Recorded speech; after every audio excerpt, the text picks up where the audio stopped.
ভাই I have a গভীর প্রশ্ন। বলছে এই যে গিবলিয়ার্ড করে আমি এখনো পর্যন্ত ফটো পোস্ট করিনি, তো সমাজ কি আমাকে মেনে নেবে? না, আমি কি কোনো বিলুপ্ত হয়ে যাব না তো?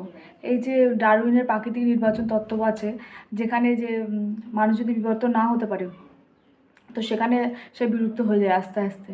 তো প্রকৃতি হয়তো ভাবলো যে এ এখনও গিবলিয়ার্ডই বানায়নি, এ তো কোনোদিন বিবর্তিত হতেই পারবে না, এর মধ্যে কোনো বিবর্তন ঘটবেই না। তার জন্য প্রকৃতি আমাকে আনসিলেক্ট করে দিল, আর আমি বিলুপ্ত হয়ে গেলাম।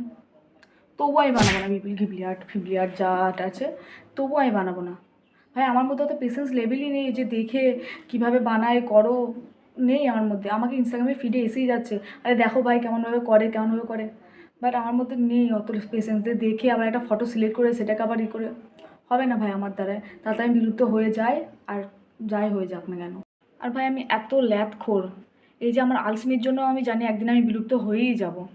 এই ভিডিওটা বানাতে গিয়েও আমার ল্যাদ লাগছে, কিন্তু কি আমি ভাবলাম যে একটা নিশানি ছেড়ে যায়, তোমাদের আমাকে ইয়াদ করবে হয়তো ভবিষ্যতে, যেই মানুষটা ঘিবলিয়ার্ড বানায়নি, এই যে এই ভিডিওটা দেখে ভাববে, হয়তো মিউজিয়ামেও রাখা হবে আমার ভিডিওটাকে, যে এই যে ঘিবলিয়ার্ড না বানানোর জন্য বিলুপ্ত হয়ে গেছে, ওই জন্যই ভিডিওটা বানাচ্ছি। ভাই সবথেকে বড় কথা হচ্ছে যে আমি যদি একটা আমার ফটো ঘিবলিয়ার্ড করে পোস্ট করি, আমার বাপেরও বোঝার ক্ষমতা নেই যেটা আমি, তাহলে আমি করবোটা কি? হ্যাঁ, যাদের বয়ফ্রেন্ড আছে তারা পোস্ট করে দিচ্ছে ওরকম করে, তাদের 14 গোষ্ঠীও বুঝতে পারছে না যে ওটা কে আদৌ, তাদের কথা বাদ দাও, বাট আমরা তো সিঙ্গেল। দেন আমার সোশ্যাল মিডিয়াতে 99.9% সবাই বানিয়ে ফেলেছে, শুধু 0.1% বাকি আছে ডেটলের জীবাণুর মতো, সেটা হলো আমার বেস্ট ফ্রেন্ড।